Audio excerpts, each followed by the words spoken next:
Hello students, आज हम लोगों का टॉपिक है इलेक्ट्रिक पावर। इलेक्ट्रिक पावर क्या होता है? Electric power is the electric work done per unit time, यानी पर यूनिट टाइम में जितना इलेक्ट्रिक वर्क किया जाता है उसी को हम लोग इलेक्ट्रिक पावर कहते हैं। तो उसका फॉर्मूला हो जाएगा P = W/T। यहाँ पे P आप लोगों का पावर है, W आप लोगों का वर्क डन है और T आप लोगों का टाइम टेकन है। अगर हम इसकी पावर की इलेक्ट्रिक पावर की ऐसे यूनिट की बात करें तो इसकी वाट होती है। ओके, अब 1 वाट की डेफिनेशन अगर देखें, the power of 1 what is a rate of working of 1 joule पर सेकेंड, यानी पर सेकेंड 1 जूल जो वर्क किया जाता है उसी को हम लोग 1 वाट कहते हैं। ठीक है, यानी 1 सेकेंड में, यानी पर सेकेंड में जो 1 जूल वर्क किया जाता है वही क्या होता है? 1 वाट। देखिए, अगर इसके फॉर्मूलेस की बात करें तो 1 watt is equal to 1 joule upon 1 second, यानी 1 सेकेंड में जो 1 जूल वर्क किया जाता है वही 1 वाट होता है। 1 किलोवाट इज इक्वल टू 1000 वाट, यानी अगर किलोवाट को आप लोगों को वाट में चेंज करना है तो आप लोग 1000 का मल्टीप्लाई कर दोगे। इसकी एक और यूनिट होती है किलोवाट आवर। अगर हम किलोवाट आवर को जूल में चेंज करें, देखिए 1 किलोवाट आवर को हम लोग KWH भी लिख सकते हैं। तो पहले हम इसको वाट में चेंज करेंगे, इसलिए इसका 1000 का मल्टीप्लाई करेंगे, फिर ये 1 आवर हो गया। अब हम लोग क्या करेंगे, 1 आवर को सेकंड में चेंज करेंगे। तो 1000 तो आपका ये आ गया। 1 मिनट में 60 सेकंड होती हैं। ओके, 1 आवर में 60 मिनट होती है और उसको हम सेकंड में कन्वर्ट करेंगे तो कितना हो जाएगा? 60 × 60, जैसे 16 × 60 का मल्टीप्लाई करेंगे हम लोग तो यहाँ पे 3600 सेकेंड हो जाएगा। 36 आप लोगों का ये आ गया। अब कितने जीरो हैं? 1 2 3 4 5। ओके, देखो यहाँ पे 10 अगर मैं इसको ऐसे लिखूँ 36 × 10⁵ 5 जीरो थे। अब मैं यहाँ पे मैं क्या करूँ, इस पॉइंट को जैसे अगर हम इसको ऐसे भी तो लिख सकते हैं 36.0 × 10⁵ ओके। अच्छा, इस पॉइंट को मैं यहाँ लेके आऊँ तो क्या होगा, यहाँ पे 1 पावर जो होगी वो आपकी इंक्रीज़ हो जाएगी। यानी तो मैं इसको कैसे लिख सकती हूँ, 3.6 × 10⁶, यानी वर्क वाट सेकेंड, या फिर हम वाट सेकेंड को जूल में भी लिख सकते हैं। तो यानी अगर किलोवाट आवर को आपको जूल में कन्वर्ट करना है तो आप इतने का मल्टीप्लाई कर दोगे। अब है heating effect of electric current. Electric current पे हीटिंग इफेक्ट क्या होता है? अच्छा, इसके बारे में जो सबसे पहले बताया था वो जेम्स प्रेस्कॉट जूल्स ने बताया था। इन्हीं के बेस पे इसकी जो यूनिट है वो जूल पड़ी थी। देखिए क्या बताया था उन्होंने, When an electric current flow through a conductor, यानी जब किसी कंडक्टर के अंदर इलेक्ट्रिक करंट फ्लो होता है तो वो क्या हो जाता है, वो हीट डेवलप करता है, मतलब गर्म हो जाएगा, हीटअप हो जाएगा। इसी को हम लोग हीटिंग इफेक्ट ऑफ करंट कहते हैं। यानी जब हम किसी कंडक्टर के अंदर, यानी when an electric current flow through a conductor, अगर हम किसी कंडक्टर के अंदर इलेक्ट्रिक करंट फ्लो करते हैं तो वो कंडक्टर क्या हो जाएगा, गर्म हो जाएगा। क्या हो जाएगा? हीटेड हो जाएगा। इसी को हम लोग heating effect of electric current कहते हैं। अच्छा, अब देखिए जूल्स लॉ ऑफ हीटिंग, मतलब हीटिंग का जो जूल्स लॉ होता है वो क्या होता है? The heat produce in a conductor of resistance R ohm when a current, देखिए heat produce in a conductor of resistance R ohm. मान लीजिए किसी कंडक्टर के अंदर हीट प्रोड्यूस हो रही है, ठीक है। तो जैसे आपने उसको करंट आई दिया, एम्पीयर इसकी यूनिट होती है। यानी 1 सेकेंड में अगर आप किसी कंडक्टर के अंदर 1 एम्पीयर करंट को फ्लो कर रहे हो तो वो कंडक्टर क्या हो जाएगा, वो कंडक्टर हीट प्रोड्यूस करेगा। तो इसकी अगर हम फॉर्मूले की बात करें तो H = I²R/T। H यहाँ पर हीट है, I आपका करंट है, R आपका रेसिस्टेंस है, T आपका टाइम है। हीट की जो यूनिट होती है वो जूल होती है। इसी को हम लोग जूल्स लॉ ऑफ हीटिंग कहते हैं। अभी हम इस फॉर्मूले को ड्राइव करेंगे, ये फॉर्मूला निकला कैसे है। ओके, देखिए अकॉर्डिंग टू दिस लॉ, यानी जो अभी हमने जूल्स लॉ पढ़ा था उसके अकॉर्डिंग क्या क्या होगा। उसके अकॉर्डिंग क्या होता है, जो हीट होती है ना वो आई के स्क्वायर के प्रोपोर्शनल होती है, यानी heat is directly proportional two ampere square. इसका मतलब क्या है कि अगर करंट डबल होगा, देखो ये इस टाइप के फॉर्मूले तो मैं आप लोगों को पहले ही बता चुकी हूँ, जब कोई प्रोपोर्शनल होता है इस तरीके से तो डायरेक्टली इस पर डिपेंड होता है, अगर ये इंक्रीज़ होगा तो ये इंक्रीज़ होगा, अगर ये डिक्रीज़ होगा तो ये भी डिक्रीज़ होगा। तो जब हम लोग करंट को डबल करते हैं, आई को क्या करें, डबल करें, तो the heat produce will become 4 times, तो जो उसकी हीट होगी ना वो इसका 4 टाइम्स हो जाएगा। और करंट को अगर हाफ करें तो क्या हो जाएगा, हीट जो होगी वो 1/4 हो जाएगी। इस चीज़ को आप लोग को ध्यान रखना है। Second point, heat is directly proportional to resistance. देखिए हीट इंक्रीज़ होगी, ये इंक्रीज़ होगा, ये डिक्रीज़ होगा, ये भी डिक्रीज़ होगा।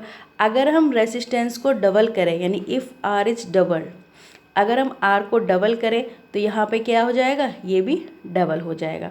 ऊपर के केस में क्या हो रहा था, करंट का स्क्वायर कर रहे थे, अगर हम इसको डबल करते थे तो ये 4 टाइम्स हो रहा था, ठीक है, इसको हाफ करते थे तो ये 1/4 पार्ट्स हो रहा था, तो स्क्वायर का फ़र्क पड़ रहा था यहाँ पे। अगर हम लोग इसकी बात करें, ये डबल तो ये डबल, ठीक है, ये हाफ करेंगे तो ये भी हाफ होगा। ओके, क्यों हो रहा है, क्योंकि ये इसके डायरेक्टली प्रोपोर्शनल है। अगर हम लोग और हीट जो होती है वो टेम्परेचर के भी क्या होती है, प्रोपोर्शनल होती है, मतलब डायरेक्टली इस पर डिपेंड होती है। अगर हम हीट को डबल करेंगे तो क्या होगा, तो टाइम भी क्या हो जाएगा, डबल हो जाएगा। अगर हीट को हाफ करेंगे तो टाइम भी क्या हो जाएगा, हाफ हो जाएगा। यानी कहने का मतलब यह है कि जो हीट होती है ना वो 3 फैक्टर्स पे डिपेंड होती है, एक करंट पे, एक रेसिस्टेंस पे, और लास्ट आप लोगों का टाइम पे। ओके, लास्ट टॉपिक है हम लोगों का electrical energy. The total work done by a current in the total work done by a current in an electric current is known as electric energy.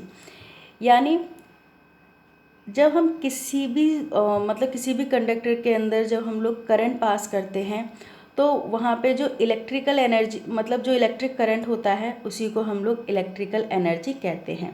यानी जब हम किसी में करंट पास करें किसी भी कंडक्टर में तो वहाँ पे जो वर्क होगा, ठीक है, यानी जो इलेक्ट्रिक करंट पे जो वर्क किया गया है उसी को हम लोग इलेक्ट्रिक एनर्जी कहते हैं। A current I flowing through a resistor of resistance R and potential difference across it VV। मान लीजिए कोई करंट I है, ठीक है, और उसका जो रेसिस्टर है, एक मतलब रेसिस्टर है और रेसिस्टेंस R है और पोटेंशियल डिफरेंस V है, तो क्या होगा, देखिए लेट टी, यानी देखो ये चीज़ तो आपको क्लियर हो गया कि किसी कंडक्टर के अंदर हम लोग करंट आई फ्लो कर रहे हैं, उसका रेसिस्टर मतलब जो उसका रेसिस्टेंस है वो आर है और पोटेंशियल डिफरेंस वो वी है। तो क्या हो जाएगा, let T be the time during which a charge Q flow across then. यानी किसी भी चार्ज को ले जाने में, जैसे ये आप लोगों का कंडक्टर है, मैं पहले ही बता चुकी हूँ, जो फर्स्ट जब मैंने चैप्टर स्टार्ट किया था तब मैंने आपको इलेक्ट्रिक चार्ज के बारे में बताया था। यह आपका कोई वायर है, ठीक है, तो जब इसके अंदर चार्ज फ्लो किया जाता है, क्या फ्लो किया जाता है, जब इसके अंदर चार्ज फ्लो किया जाता है तो क्या होगा, वो कोई टाइम लेगा, यानी let T be the time during which a charge Q, यानी जब कोई चार्ज फ्लो हो रहा तो कोई ना कुछ तो टाइम लगेगा। तो यहाँ पे यही बताया है कि Q is equal to I into T. और चार्ज कब फ्लो होगा, जब हम उसको अंदर करंट फ्लो करेंगे, यानी जब हम लोग करंट फ्लो करते हैं तो मतलब जब हम लोग करंट पास करेंगे तो उसके अंदर चार्ज फ्लो होगा, और चार्ज फ्लो होगा तो कुछ ना कुछ टाइम लेगा, तो इसलिए फॉर्मूला क्या हो जाएगा, Q is equal to I T. The amount of work done in moving the charge Q through a potential difference V is given by. तो चार्ज के लिए तो आप लोगों का ये हो गया, अब उसमें क्या होगा, कुछ ना कुछ पोटेंशियल डिफरेंस भी होगा, तो फॉर्मूला क्या हो जाएगा, W is equal to V into Q. इन दोनों फॉर्मूलेस के बारे में स्टार्टिंग में आप लोगों को बता चुकी हूँ। अब हम लोग क्या करेंगे, put the value of Q in equation second. यहाँ से जो Q की वैल्यू है ना, Q is equal to I T, इस Q की वैल्यू को उठा के हम यहाँ पे इक्वेशन सेकेंड में रख देंगे। तो देखिए W यहाँ पर है, V आपका ये रहा, इस Q की जगह क्या आ गया, इस Q की जगह IT आ गया। इसको हम इक्वेशन थर्ड मान लेंगे। From Ohm's law, Ohm's law क्या होता है, V is equal to IR, put in equation third, यानी V की वैल्यू हम कहाँ रख देंगे, यहाँ इक्वेशन थर्ड में रख देंगे। तो W देखो V की जगह क्या आ गया IR, बाकी सब कुछ सेम है, I का I में मल्टीप्लाई करेंगे तो क्या हो जाएगा I स्क्वायर RT, यानी देखिए एक वर्क का फॉर्मूला ये हो गया इलेक्ट्रिकल एनर्जी, और एक आप लोग का वर्क का फॉर्मूला ये हो गया। देखिए अच्छा, जितना वर्क किया जाएगा उतनी ही वहाँ से हीट क्या होगी, रिलीज होगी, इसलिए work is equal to heat. तो सेम फॉर्मूला, अगर वर्क पूछा जाए तो भी ये फॉर्मूला लगाना है, हीट निकाल पूछा जाए तो ये भी फॉर्मूला लगाना है। अच्छा, अब हमें ये भी पता है ओम्स लॉ से अगर हम लोग I की वैल्यू निकालें तो I is equal to V upon R होगा। तो इस I की वैल्यू को उठा के हम कहाँ रख देंगे, यहाँ पे इक्वेशन फोर्थ में। तो I की जगह हम लोग VR रखेंगे, देखो ये रखा, इस पर स्क्वायर लगा है तो हमने ये स्क्वायर लगा दिया, इसको ओपन करेंगे तो V square upon R square, एक R से R कैंसिल हो जाएगा, तो क्या बचेगा V square upon T is equal upon R।